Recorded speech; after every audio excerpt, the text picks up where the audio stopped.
Good morning, my hearers. We thank God who has brought us this far.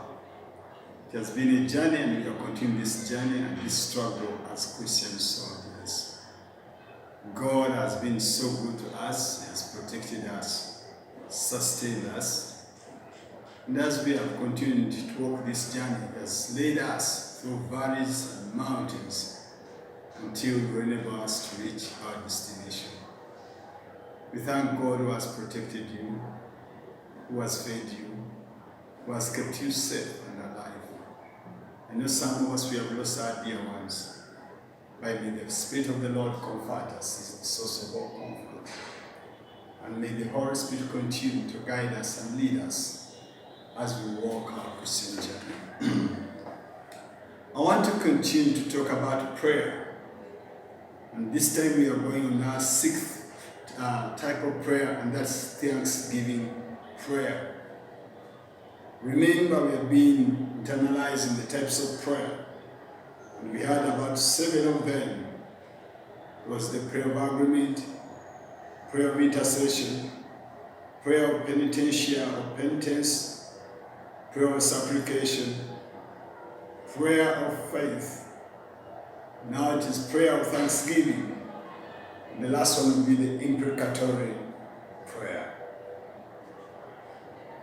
Let's go to our text this morning in Luke chapter 17, verse 12 to 16.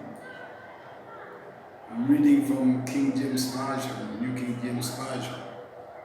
The Bible says like this, Luke chapter 17, verse 12 to 16.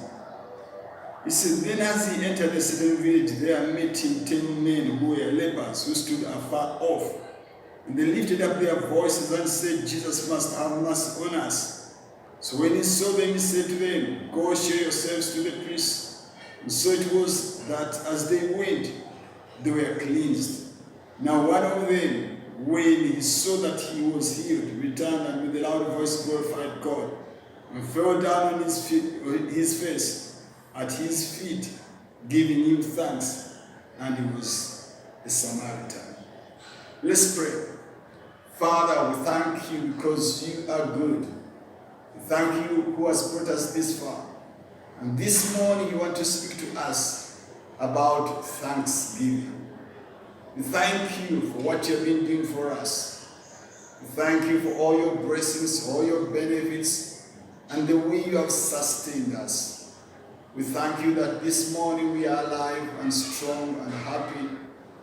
And we are strong in the Spirit. And we are going to eat from your table, to hear from you. So come and speak to us. Come and bless us this morning with your word. In Jesus' name, amen. We are seeing the Thanksgiving prayer. Thanksgiving prayer is a prayer made purposely for thanking God for all his benefits. You reflect on God's goodness, graciousness, love, and compassion in the way he has dealt with you, your family, the brethren, the community, your city and country, and you bow down and thank him, because it has been him who has brought us this far. You look at the way we in Uganda, what we are passing through. There has been the lockdown. But God has been gracious. He has fed us. Just as he sustained the children of Israel when they were in the desert. He fed them with manna.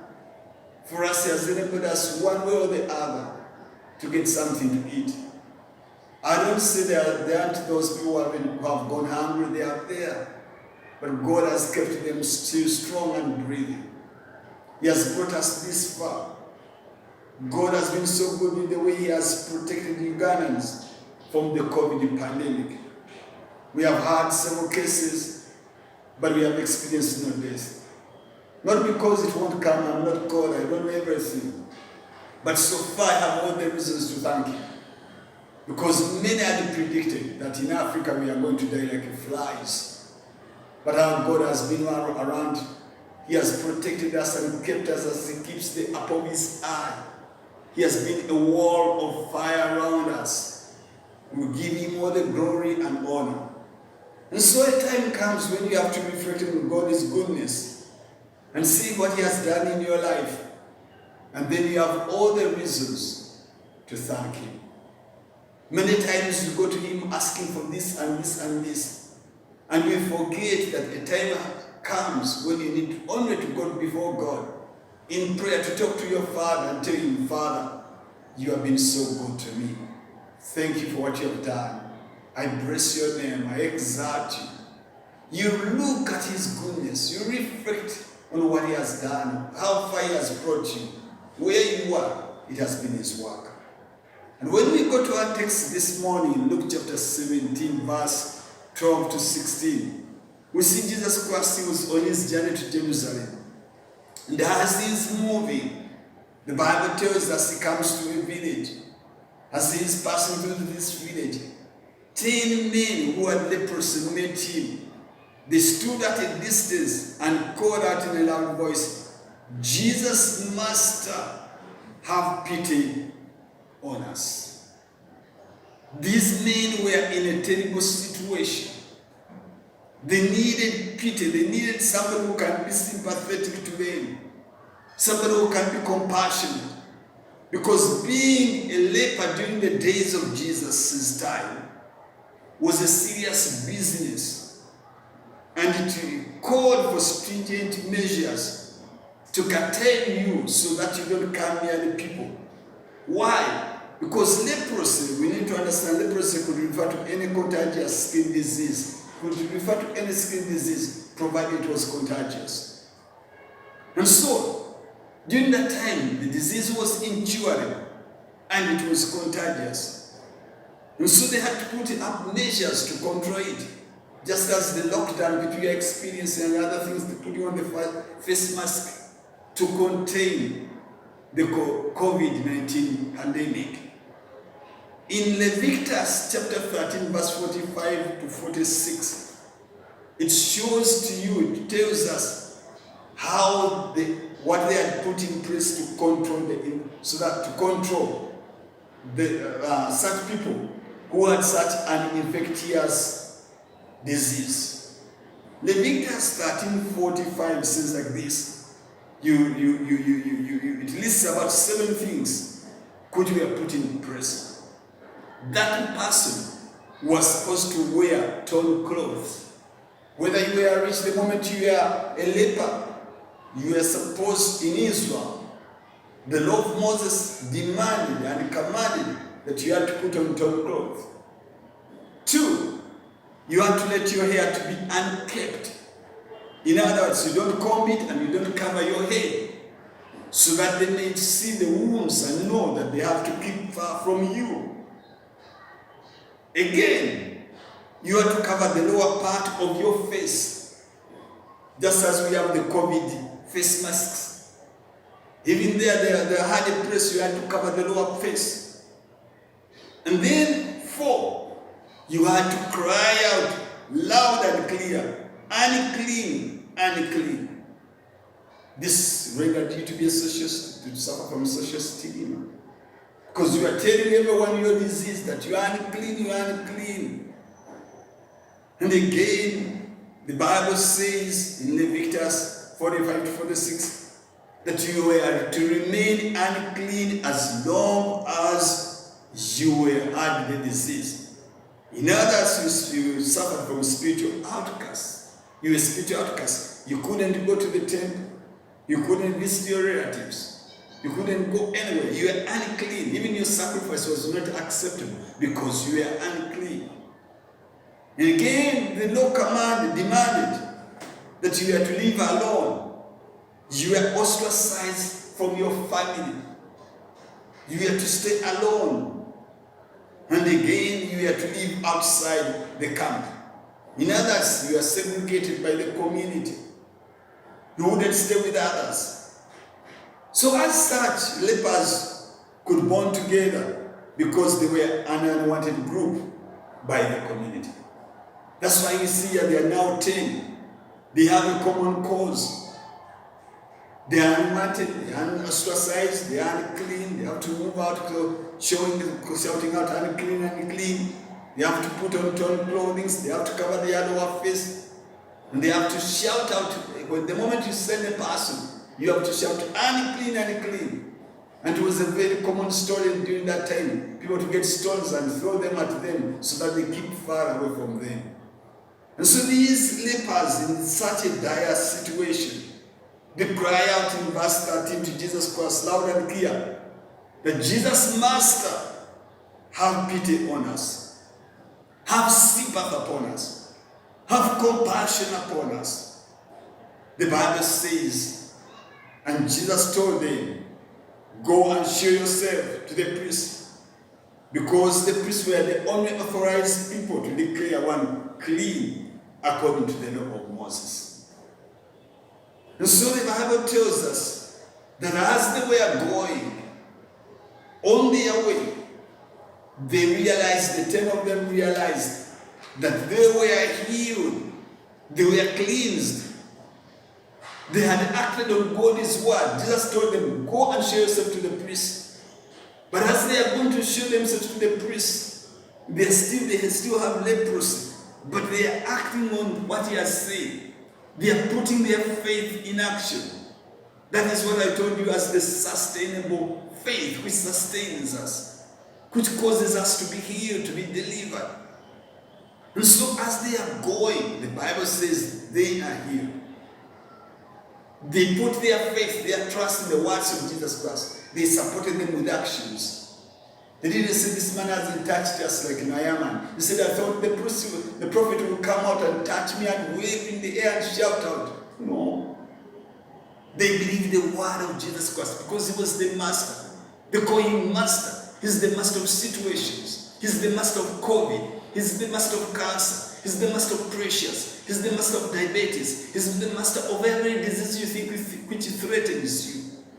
He's still the master.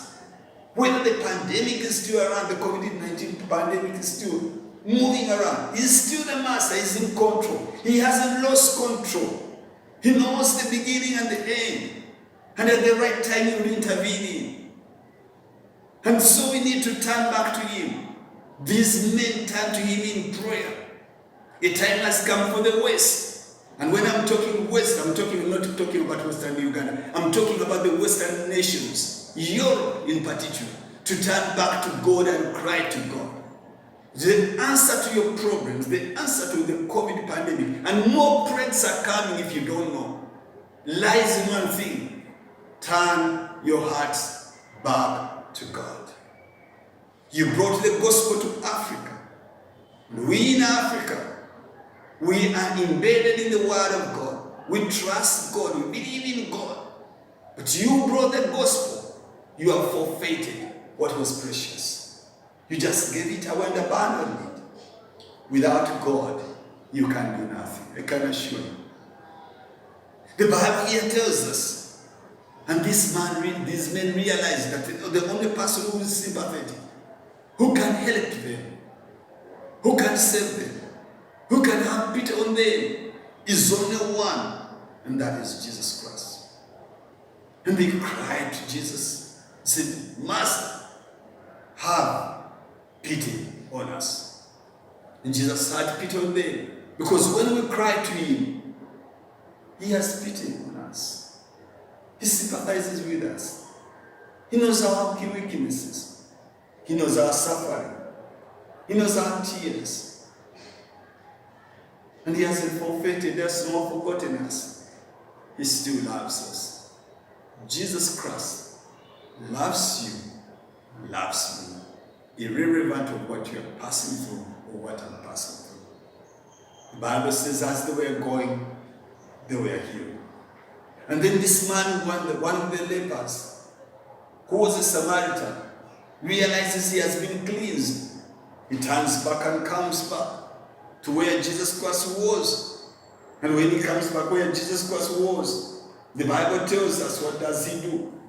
That this man, he comes in a loud voice and glorified God. He starts to glorify God. He fell down on his feet, at his feet, and gave thanks to Jesus Christ. He told him, thank him.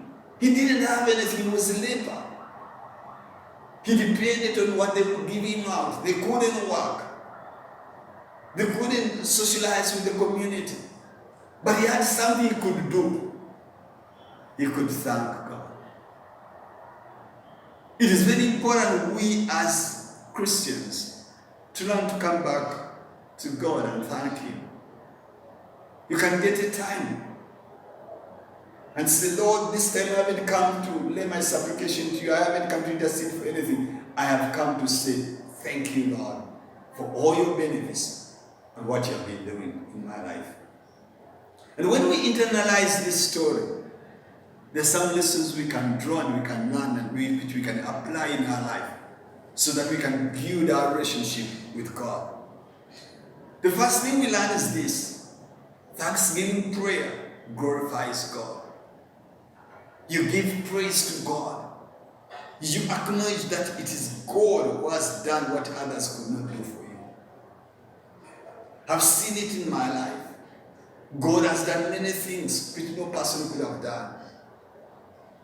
I've seen the healings in my family, in my children, in my marriage, in the church, in the brethren. And we see how God has been good to us. And so it is important to get a time to glorify Him. This man comes back, he said, I want to first go to the priest. Those can wait.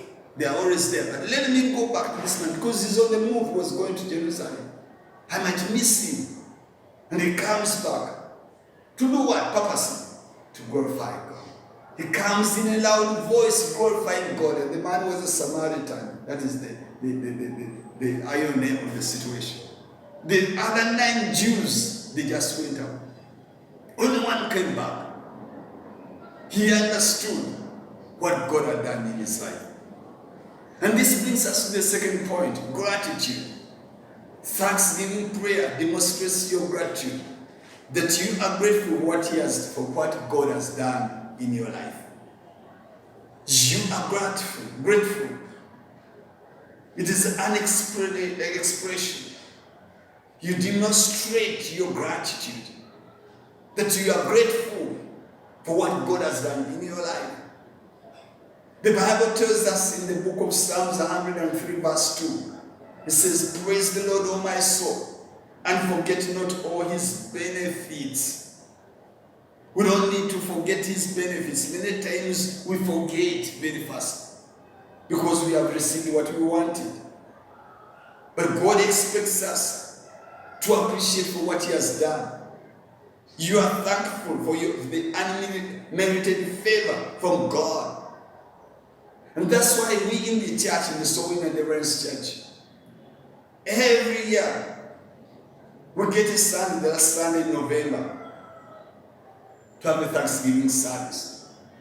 On this service, we do nothing else except we come back to thank God with what He has blessed us. And then in prayer, we thank Him for how far He has brought us from January up to where we have reached. Even this year, we shall do it. We are going to thank Him for what we have passed through, how He has been so faithful, how He has been kind, how He has sustained us. God has been so good to us and to you. You need to thank Him. Take a time and reflect on that. Take a time and think about what He has done. And that brings us to the third point: the goodness of God. Thanksgiving prayer enables you to reflect on God's benevolence, His generosity, His kindness, His tender mercy, and His graciousness. You reflect on them. You get a time of reflection. You remember the good things He has done. The psalmist, in the same way we have still been reading, verse 3 says, who forgives all your sins and heals all your diseases, COVID-19 inclusive. Who redeems your life from the pit and crowns you with love and compassion, who satisfies your desires with good things, so that your youth is renewed like the eagle. I'm reading from the NIV version. You reflect on God's goodness. God has been good to us. Look behind and see how good He has been. He forgives all your sins. How many sins have you sinned against God since they have started? And how many times has He forgiven you? You go back in confession and tell Him, Lord, forgive me. I've sinned here and here. And then He forgives you. He doesn't remind you that, remember the other time you said, like, you did this and this, and now you have done it again. I'm tired of forgiving you. No, He doesn't. However big the sins are, or however small they are. It might be corruption. It might be stealing billions of money made for other people's services, social services. Or it might be simple deception or lies. God will forgive all those things. So the thanksgiving prayer gives us an opportunity to thank God. We thank Him for salvation. When I remember where God brought me, now He met me, I have all the reasons to go back and thank Him. I don't know if you get time to thank God. Remember what He has done in your life and where He has brought you. It is Him who has brought you this far. Maybe your family didn't even believe in you. Just like the family of David, King David. The father didn't have any faith in that young man. But God had faith in him and believed in him. See what He has done in your life. But let's just take general things which are simple to reflect on. Rainfall. How much rain has He given to you? Have you ever thought about it? You saw what was in Australia, how much how much water they used, the firefighters, and how they struggled, what they did. And then all of a sudden it sends rain and does what? Extinguishes the fires.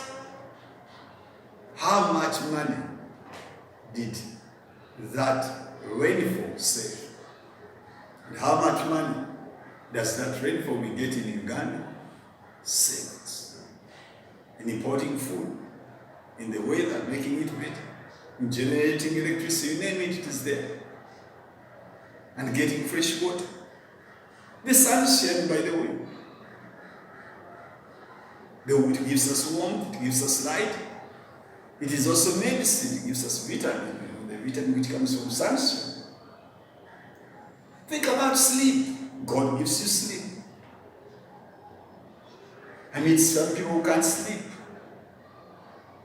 I remember the late Bonke was preaching and said a certain lady came to him and told him that I can't sleep because of my neighbor's what? Dog. And even when I take sleeping pills, the dog still barks. And Bonke gave him an advice. Instead of swallowing the pills, why don't you give them to the dog so that it sleeps so that, and then you can also sleep. It was a joke and it was very interesting. But there are people who can't sleep. He is the one who has kept us healthy. We are what we are. The Bible here says this satisfies your desires with good things so that your youth is renewed like the eagles.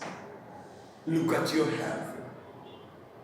It is God who has done all those. And you need to go back in thanksgiving. Get a time. Separate yourself in your room and say, Lord, I have come to you. Purpose one thing, to say thank you for God, your goodness. Again, thanksgiving prayer is a sign of growth in faith. That you have grown in faith. Luke 17:19, Jesus said, this man tells him that your faith has healed you. That one always challenges me. That if he told this man your faith has healed you, did the leprosy come back to the other men or not? Think about it. As we grow in the road of Christianity, we move from the baby stage to a stage of being a convert and enter into another stage of being a disciple. We grow in order to mature. Babies are always demanding, give me this, give me this, give me this, give me this. But as we grow, we start to give out. Mature people give out. That's why they can stand for others and intercede for them. Babies will never intercede for others. But one of the most important things you need to realize is this. Growth in faith results into always thanking God. You have the reasons to thank Him. This man came back and thanked Jesus Christ. I want to challenge you that this is an opportunity in the midst of what we are passing through to thank the Lord every day. To thank Him in the morning, to thank Him at noontime, to thank Him in the evening, to thank Him at night, and even very early in the morning. It is time to thank Him because of the gift of life. And we Christians who are saved, for being saved, for giving us the grace, meeting that grace which saved us. I never cease to remember how I was and what I will be now. We did, but it has been the grace of God.